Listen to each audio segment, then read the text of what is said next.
Hello. Fire claim આપણે એની theory પૂરી કરી છે. Example 1, a trader has taken out a fire insurance policy in respect of stock in trade. એક વેપારીએ stock સંબંધિત વીમાની એક પોલિસી લીધેલી છે. એ fire occurred in his godown and destroyed stock worth rupees 48,000. એના ગોડાઉનમાં આગ લાગે છે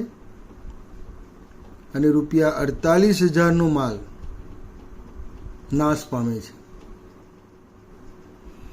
Goods value at rupees 12,000 were saved.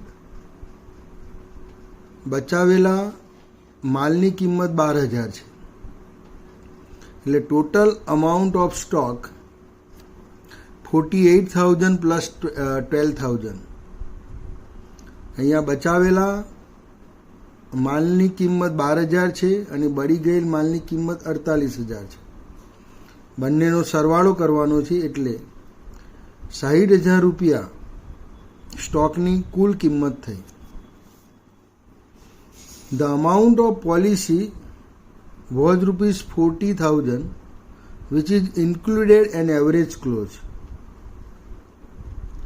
40,000નો સરેરાશ કલમને આધીન વીમો લેવામાં આવ્યો હતો. Give journal entries in the book of the trader assuming that the insurance company settled the claim. વીમા કંપનીએ આ દાવો સ્વીકાર્યો છે એમ માનીને તમારે વેપારીના ચોપડે આમનોંધ લખવાની છે. આ દાખલાની અંદર વીમાનો દાવો કેટલી રકમનો મૂકવાનો છે એ તમારે શોધવાનું છે. તો એ માટે એવરેજ ક્લોઝની જે ફોર્મ્યુલા છે જે આપણે થિયરીમાં જોઈ ગયા કે average clause is equal destroyed goods બળી ગયેલો માલ મલ્ટીપ્લાય ઇન્શ્યોર્ડ અમાઉન્ટ વીમાની જે રકમ છે તે divided by total stock amount સ્ટોકની કુલ કિંમત.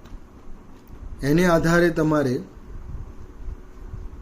વીમાના દાવાની રકમ નક્કી કરવાની છે. ટોટલ અમાઉન્ટ ઓફ ગુડ્સ કુલ સ્ટોકની કિંમત ઇઝ ઇક્વલ ડિસ્ટ્રોયડ સ્ટોક બળી ગયેલો માલ નાશ પામેલો માલ પ્લસ સોલ્વેજ સ્ટોક બચાવેલો માલ saved stock. 48,000 plus 12,000 is equal 60,000.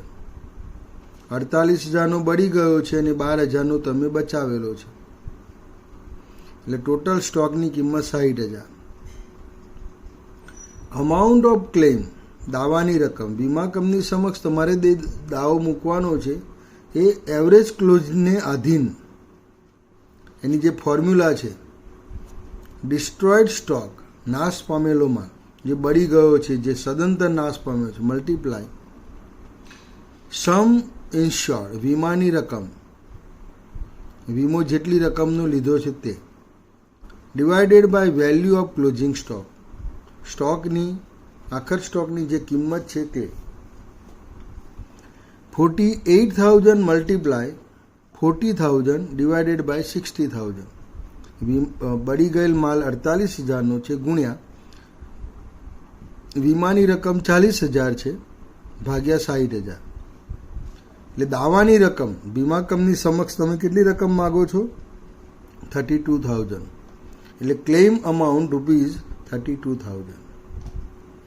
વેપારીના ચોપડામાં આની જર્નલ એન્ટ્રી તમારે આપવાની છે, આની આમનોંધ આપવાની છે.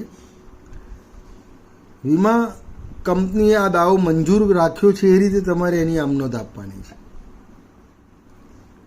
ઇન્સ્યોરન્સ કંપની વીમા company account debit insurance company account debit 32,000 વીમા કંપની ખાતે ઉધાર 32,000.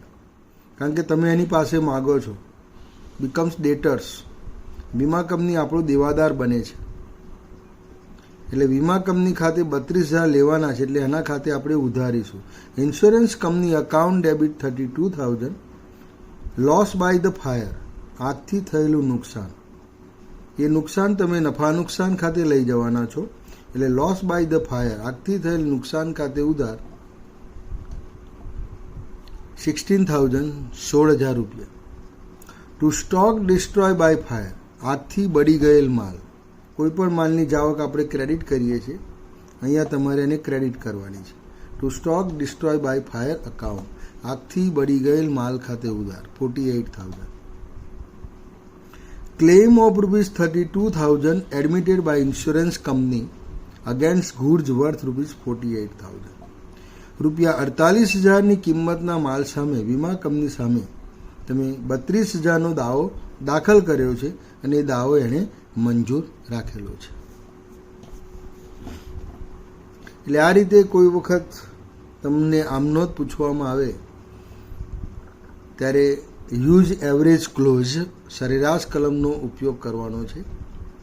અને સરેરાશ કલમ વીમાની રકમ હંમેશા સ્ટોકની કિંમત જેટલી કે એનાથી ઓછી હોય ત્યારે તમારે આ ક્લોઝ લાગુ કરવાની છે. પરંતુ વીમાની રકમ વધારે હોય, અતિ વીમો હોય ત્યારે આ ક્લોઝ લાગુ પાડવાની નથી. Next example 2. A manufacturing company insured its machinery costing ₹60,000 for ₹50,000.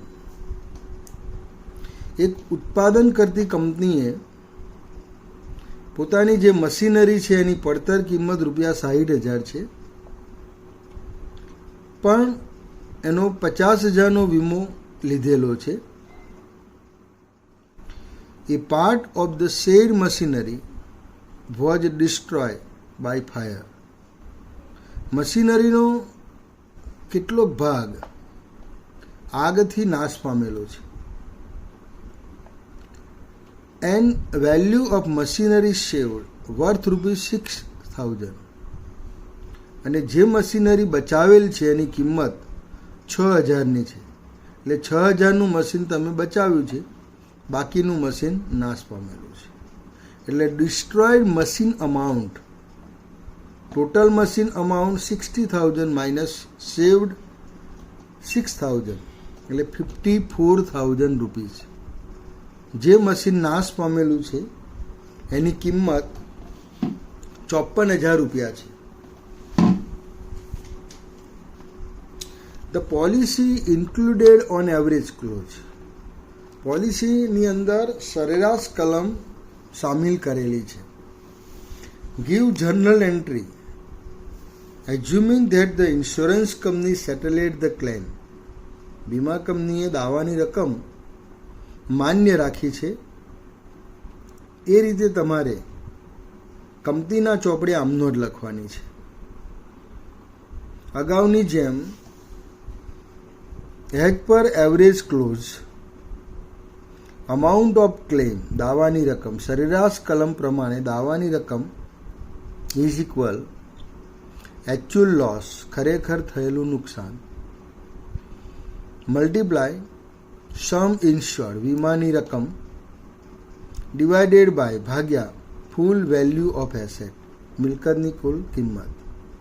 સરેરાશ કલમને આધીન દાવાની રકમ બરાબર ખરેખર થયેલું નુકસાન ગુણ્યા વીમાની રકમ ભાગ્યા મિલકતની પૂર્ણ કિંમત.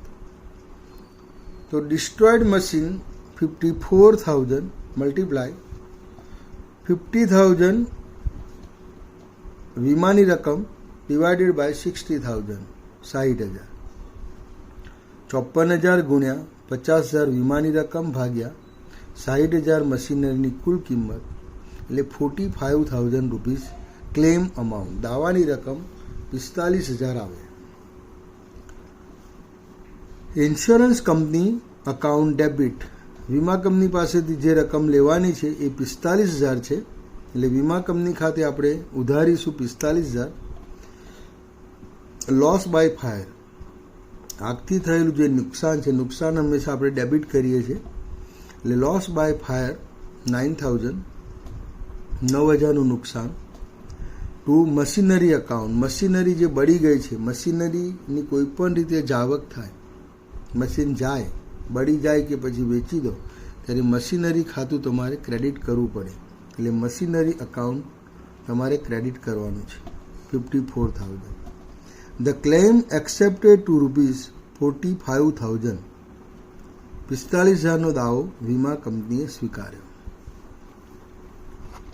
એટલે જ્યારે આ રીતે માલનો વીમો હોય કે મશીનરીનો વીમો હોય અને આવો કોઈ નાનો દાખલો પૂછવામાં આવે ત્યારે આ પ્રમાણે કેલ્ક્યુલેશન તમારે કરવાનું છે અને પછી એની જર્નલ એન્ટ્રી વેપારીના ચોપડે આપવાની છે. Next example number 3.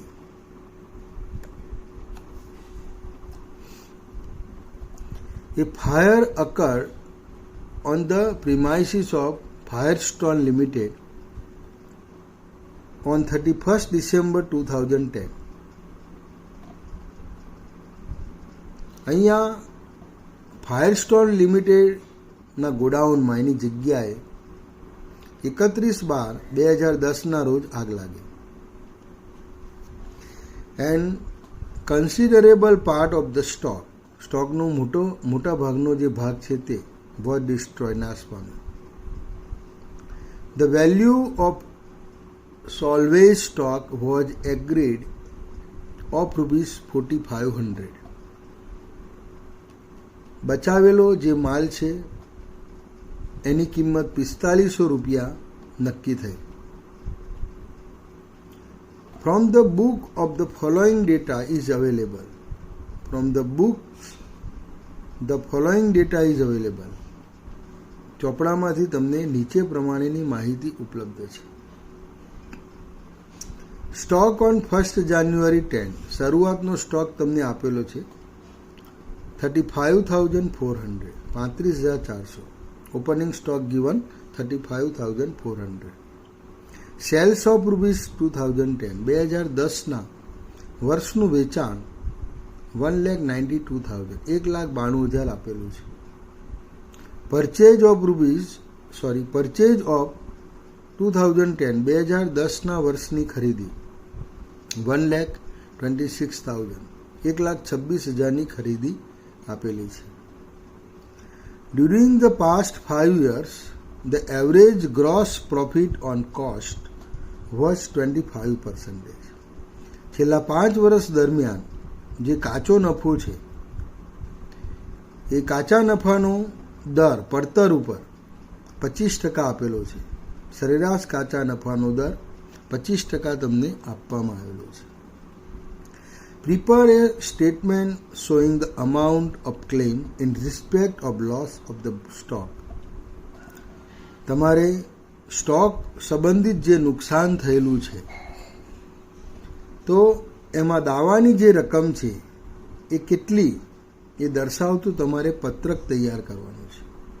અહીંયા તમે ટ્રેડિંગ અકાઉન્ટ ઓપન કરો તો પણ ચાલે, વેપાર ખાતું, અથવા તો સ્ટેટમેન્ટ સ્વરૂપે તમે બનાવો તો પણ ચાલશે. Trading account first. We prepare trading account and find out closing stock 7,800. આપણે વેપાર ખાતું પહેલાં બનાવીશું અને આખરનો જે સ્ટોક છે એ શોધીશું. From 1st January 10 to 31st December 10, 1 જાન્યુઆરી 2010થી 31 ડિસેમ્બર 2010 સુધીનું આપણે વેપાર ખાતું બનાવીએ છીએ. Debit side to opening stock to purchase. ઉધાર બાજુ શરૂઆતનો સ્ટોક આપેલો છે તે આપણે ડેબિટ કરીશું 35,400 ઉધારીશું. ખરીદી ઉધાર બાજુ આપણે લખીશું 1,26,000. ક્રેડિટ સાઇડ બાય સેલ્સ વેચાણ વર્ષ દરમિયાનનું વેચાણ 1,92,000 1,92,000. ક્લોઝિંગ સ્ટોક આપણે શોધવાનો છે. To gross profit 20% on sales વેચાણ ઉપર 20% કાચો નફો. તમને જે ટકાવારી આપવામાં આવેલી છે ગિવન પર્સન્ટેજ 25% ઓન કોસ્ટ પડતર ઉપરની ટકાવારી આવેલી છે. જ્યારે તમને પડતર ઉપરની ટકાવારી આપી હોય ગિવન પર્સન્ટેજ ઓન કોસ્ટ, તો તમારે પહેલાં સપોઝ બેઝ ઉપર, ધારણાના બેઝ ઉપર કેલ્ક્યુલેશન કરવાનું છે. કોસ્ટ પ્રાઇસ સપોઝ 100, દાખલા તરીકે 100 રૂપિયા વેચાણ પડતર કિંમત હોય તો એની પર 25% નફો, 25% ઓન કોસ્ટ પ્રાઇસ, એટલે પ્રોફિટ ₹25, 125 નફો થયો. એટલે પડતર એટલે ખર્ચ, ખર્ચની અંદર નફો એડ કરો એટલે વેચાણ કિંમત મળે. અરાઇવડ સેલિંગ પ્રાઇસ 125, 125 રૂપિયા આપણને વેચાણ કિંમત મળી. 125 રૂપિયા ઉપર આપણને 25 રૂપિયા નફો મળેલો છે. Received profit 25 on 125 selling price. એટલે આપણે વેચાણ ઉપર નફાની ટકાવારી શોધવા માટે ફોર્મ્યુલા આપણે મૂકીશું. પુટ ફોર્મ્યુલા 125 એ 25 નફો તો 100 કેટલો, કારણ કે આપણે પર્સન્ટેજ 100 કાઢવાના છે.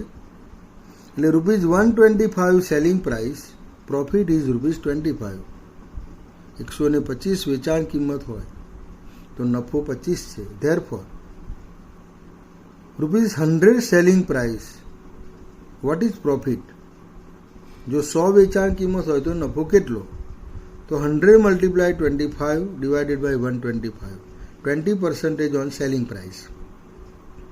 એટલે 20%નો જે નફો ગણવાનો છે વેચાણ ઉપર ગણવાનો છે, અને પડતર ઉપર ગણો તો 25%. પણ અહીંયા પડતર નથી આપી, એટલે 20% ઓન 1,92,000. ગ્રોસ પ્રોફિટ ₹38,400 એ તમારે મૂકવાનો છે. ડેબિટ સાઇડ ગ્રોસ પ્રોફિટ મૂક્યા પછી after puted gross profit debit side of trading account, first debit side total તમારે ઉધાર બાજુ સરવાળો કરવાનો છે 1,99,800, 1,99,800. પુટ ક્રેડિટ સાઇડ જમા બાજુ મૂકો 1,99,800 and missing entry ₹7,800 is closing stock. By closing stock question marks 7800નો આપણે આખર સ્ટોક શોધ્યો. હવે વીમા કંપની સમક્ષ તમારે આ દાવો મૂકવાનો છે. સ્ટેટમેન્ટ ઓફ ક્લેમ, દાવાનું પત્રક, પર્ટિક્યુલર્સ રૂપીઝ, વિગત રકમ, value of stock, date on fire. દાવો જે આગ જે તારીખે લાગી એ તારીખે સ્ટોકની કિંમત 7,800, પણ એમાંથી આપણે કેટલોક માલ, સમ સ્ટોક સોલ્વેજ, કેટલોક માલ આપણે બચાવેલો છે. લેસ વેલ્યુ ઓફ સ્ટોક સોલ્વેજ, બચાવેલા માલની કિંમત 4,500. અમાઉન્ટ ઓફ ક્લેમ, દાવાની રકમ 3,300. 3300 રૂપિયાનો વીમા કંપની સમક્ષ તમારે દાવો મૂકવાનો છે, રજૂ કરવાનો છે. એટલે કેટલીક વખત આ ટ્રેડિંગ અકાઉન્ટ ઓપન કરીને તમે આખરનો સ્ટોક શોધી શકો છો.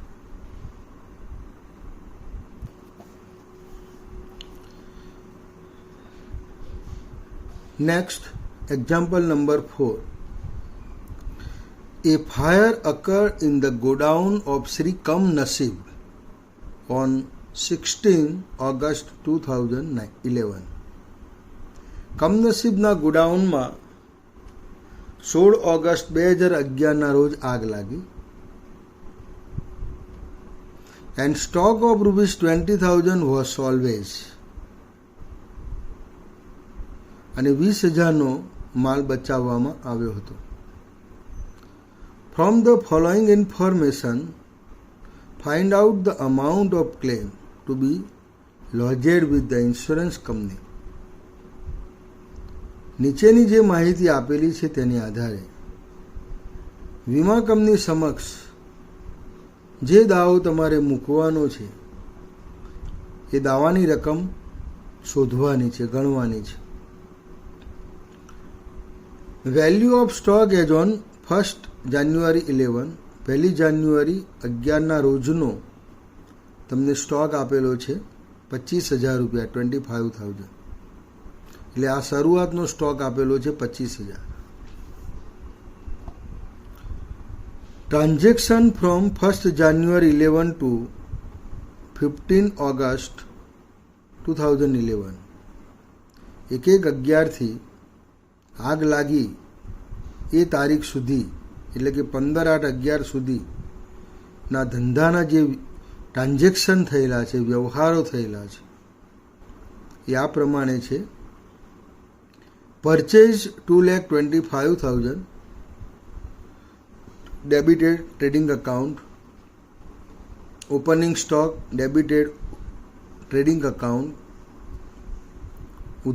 ઉધાર હશે, શરૂનો સ્ટોક ઉધાર બાજુ, ખરીદી 2,25,000 ઉધાર બાજુ. કેરીઝ આઉટવર્ડ, જાવક માલ ગાળા પર. ઇનવર્ડ નથી, ઇનવર્ડ હોત તો ટ્રેડિંગ અકાઉન્ટમાં આવે, પણ આ ટ્રેડિંગ અકાઉન્ટમાં નહીં આવે. કેરીજ ઇનવર્ડ 10,000. વેજીસ મજૂરી, ડેબિટેડ ટ્રેડિંગ અકાઉન્ટ. વેપાર ખાતું ઉધાર હશે ₹10,000. સેલ્સ વેચાણ ક્રેડિટેડ ટ્રેડિંગ અકાઉન્ટ. વેપાર ખાતું જમા થશે 2,10,000, 2,10,000. Amount of insurance policy stock, જે સ્ટોકનો વીમો લીધેલો છે એની વીમાની રકમ 46,000 છે. એટલે કે સ્ટોકનો 46,000નો વીમો લીધેલો છે.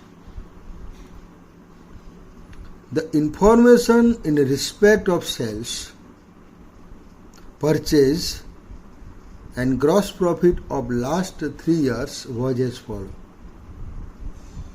છેલ્લા 3 વર્ષ દરમિયાનની તમને વેચાણની, ખરીદીની અને કાચા નફાની માહિતી આપેલી છે. નીચે પ્રમાણે આપેલી છે. 2008, 2009, 2010 sales, purchase and gross profit. ઉપર જે માહિતી આપેલી છે અબાઉ ઇન્ફોર્મેશન એ ટ્રેડિંગ અકાઉન્ટ તૈયાર કરવા માટેની છે, વેપાર ખાતું તૈયાર કરવા માટેની છે, ફોર પ્રિપેરિંગ ટ્રેડિંગ અકાઉન્ટ. પરંતુ વેપાર ખાતું તૈયાર કર્યા પછી ક્લોઝિંગ સ્ટોક શોધવા માટે ગ્રોસ પ્રોફિટની જરૂર પડશે, ડેબિટ સાઇડ. તો gross profit not given in the example, દાખલામાં આપેલું નથી, પરંતુ એનું કેલ્ક્યુલેશન આપણે કરવાનું છે. પણ જે નીચે માહિતી આપેલી છે બિલો ઇન્ફોર્મેશન, એ માહિતીને આધારે તમે કાચો નફો શોધી શકો છો. એટલે first gross profit will be calculated on the gross profit and sales amount. કાચો નફો અને વેચાણ આ બંને રકમને આધારે તમે કાચા નફાની ગણતરી કરી શકો છો. અને 3 વર્ષની તમારે ગણતરી કરવાની છે. Calculation 3 years. અને એનો એવરેજ પ્રોફિટ એટલે કે એવરેજ ગ્રોસ પ્રોફિટ તમારે નક્કી કરવાનો છે. તો gross profit percentage of gross profit, કાચા નફાની ટકાવારી is equal gross profit divided by sales multiply 100. કાચા નફાની ટકાવારી બરાબર કાચો નફો ભાગ્યા વેચાણ ગુણ્યા 100. 2008 40,000 ડિવાઇડેડ બાય 2 લાખ મલ્ટીપ્લાય 100. 40,000 ભાગ્યા 2 લાખ ગુણ્યા 100 બરાબર 20%. 75,000 ડિવાઇડેડ બાય 3 લાખ મલ્ટીપ્લાય 100. 75,000 ભાગ્યા 3 લાખ ગુણ્યા 100 25%. 60,000 ડિવાઇડેડ બાય 4 લાખ મલ્ટીપ્લાય 100. 60,000 ભાગ્યા 4 લાખ ગુણ્યા 100 15%. અને આ 3 વર્ષનો જે ગ્રોસ પ્રોફિટ આવે એનો સરવાળો કરવાનો છે total and divided by 3 years. 3 વર્ષ વડે ભાગવાના છે એટલે we get average gross profit. આપણને કાચો સરેરાશ નફો મળશે.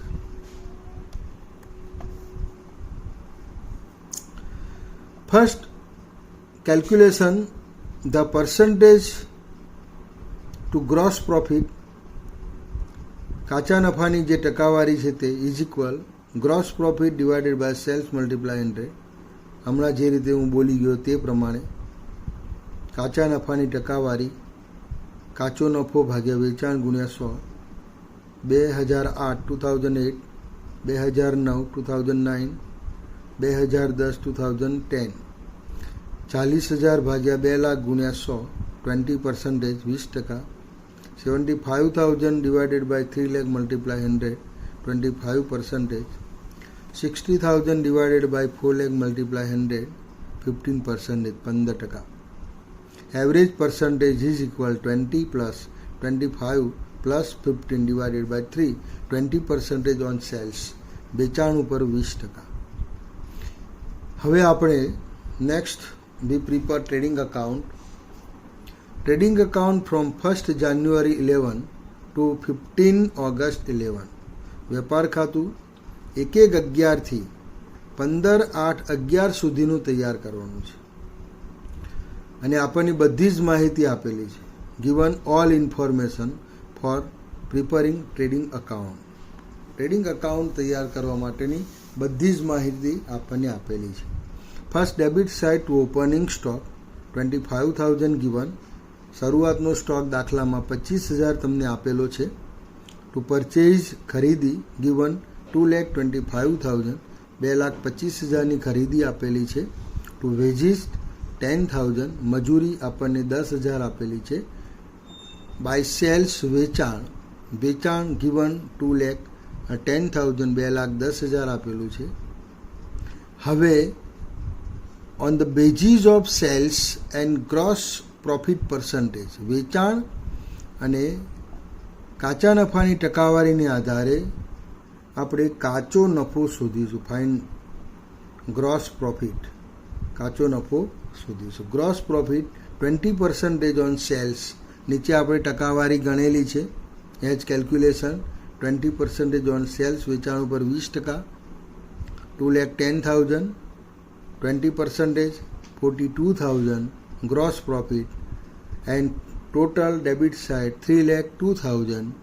Put credit side 3,02,000 and find out missing entry 92,000. 92,000 A closing stock આપણને મળ્યો બાય ક્લોઝિંગ સ્ટોક 92,000. હવે આ 92,000નો માલ આગ લાગ્યા તારીખે હતો. On the date of fire total closing stock was ₹92,000. અહીંયા એવરેજ ક્લોઝ તમારે એપ્લાય કરવાની છે. Average clause is equal destroyed stock multiply sum insured વીમાની રકમ divided by value of closing stock, આખર સ્ટોકની કિંમત. સરેરાશ કલમને આધારે નાશ પામેલો સ્ટોક ગુણ્યા વીમાની રકમ ભાગ્યા આખર સ્ટોકની કિંમત. હવે આપણે દાખલામાં તમને આપેલું છે ગિવન ઇન ધ એક્ઝામ્પલ કે 20,000 સ્ટોક સોલ્વેજ બચાવેલો હતો એટલે total stock 92,000 minus 20,000 salvage stock, બચાવેલો સ્ટોક, એટલે 72,000 ડિસ્ટ્રોય, 72,000નો નાશ પામ્યો. એટલે 72,000 મલ્ટીપ્લાય વીમાની રકમ 46,000, 46,000 divided by total stock amount 92,000, 92,000. 72,000નો માલ નાશ પામેલો છે, 46,000નો વીમો લીધેલો છે ગુણ્યા 46,000 અને 92,000ની કુલ કિંમત છે ભાગ્યા 92,000. એટલે 36,000નો ક્લેમ દાવો તમે વીમા કંપની સમક્ષ મૂકી શકો. 36,000 ક્લેમ અમાઉન્ટ, 36,000ની વીમાની રકમ ગણાય. આમ આ રીતે નાના નાના દાખલા આની અંદર પૂછાતા હોય છે. ધીરે ધીરે આપણે એક એક સ્ટેપ જઈશું. બીજા 5-6 દાખલા થોડાક આનાથી હેવી, ભારે આપણે ગણીશું અને આ પ્રકારના દાખલા તમને પરીક્ષામાં આવડશે. પરંતુ આનો જે બીજો ભાગ છે એ બીજા ભાગની અંદર નફાના નુકસાનની પોલિસી, ત્યારે એની અંદર થોડુંક કેલ્ક્યુલેશન આવે છે. આ વિડીયો વ્યવસ્થિત જોઈ સાંભળી તૈયાર કરજો.